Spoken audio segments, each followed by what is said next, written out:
WRTV's Adam Schooms spoke to a parent who says one of his biggest fears nearly came true. You hear all kinds of things, and first thing's terror. For Adam Landman, last week was one of his biggest fears as a parent. It's every parent's worst nightmare is to send their kid off to school and then you hear something like that. I mean, you want to know what's going on. Last week, a 14-year-old boy was arrested after being found with a gun at Edgewood Junior High School in Monroe County. Adam says his two children were in school when it happened. My daughter was terrified because I spent at home waiting for them. I hugged them when they both came in. And, they seen their fear in me, and it just, they're young. I don't know they realize what could have happened. The Indiana School Resource Officer Association says they're seeing an increase in kids bringing weapons to schools. As of October 24th of this year, there's been 257 shootings on school campuses, passing the 250 total for all of 2021. And that happened in October. Julie Questenberry is the president of the Indiana School Resource Officers Association. She says those numbers are nationwide. In the last 2 weeks, WRTV has reported that at least 7 threats have been made to schools throughout the state, including the incident at Edgewood Junior High.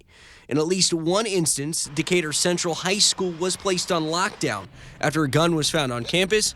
IMPD says the students involved were detained. We want to help stop these things from happening in the first place, but when they happen, they should be handled quickly and harshly. Questenberry says schools need more resource officers to help slow down the trend that they're seeing right now.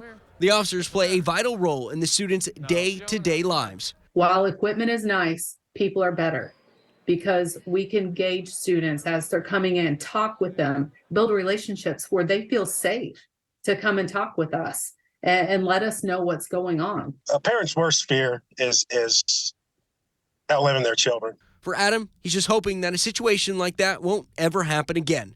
They seen the fear in me as to what my words for them were. Working for you, Adam Schooms, WRTV.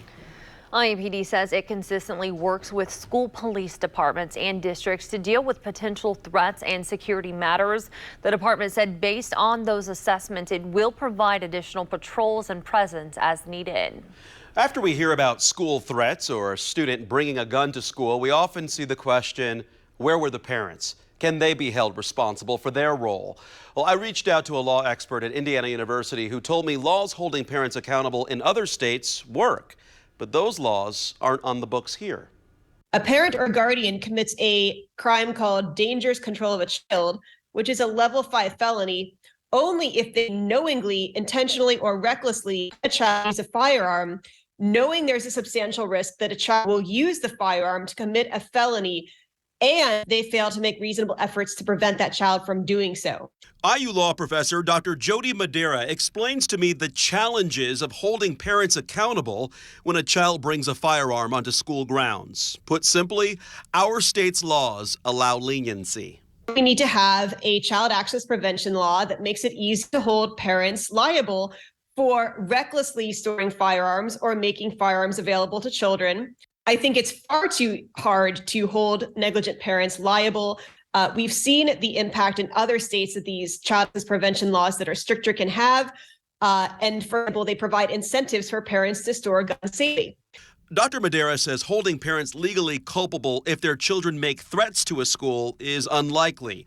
But she says mothers and fathers should keep a keen eye out for changes in their children's lives. So, for example, if there's been a major change in life circumstances, divorce, a new school, a death in the family, if parents notice a significant and sustained change in a child's mood, sudden anger, ability, poor academic performance that's sudden, risk behaviors like substance use, self-harm, suddenly getting into legal trouble, social media posts that feature guns, advocate violence, watching videos of shootings, creating disturbing and violent drawings. Those are all signs that whether a parent is worried about being held legally liable or not can help decrease numbers of incidents, whether we're talking about threats called into school corporations or firearms on K-12 school campuses.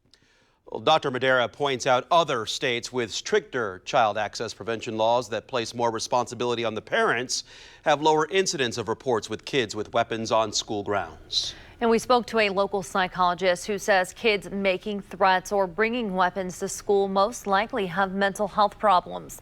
And she says social media can make the situation even worse. Our Nikki Dementri asked what kind of role parents can play to help. Should there be some type of boundaries when it comes to social media that parents should set? And if so, does it work? 100% you should have boundaries on social media, especially for younger kids, right? Limiting access is very important. Once your child has a Facebook page or an Instagram or Snapchat, whatever they're on, really making sure that you have their passwords and have the ability to monitor the content that is put out there. Well, aside from monitoring social media, Blake says there are warning signs to watch out for with your child. If you see big changes in behavior, mood, or appetite, there could be a problem. And if you feel like your child is a threat to themselves or others, Blake says you should call 911 or go to the nearest emergency room.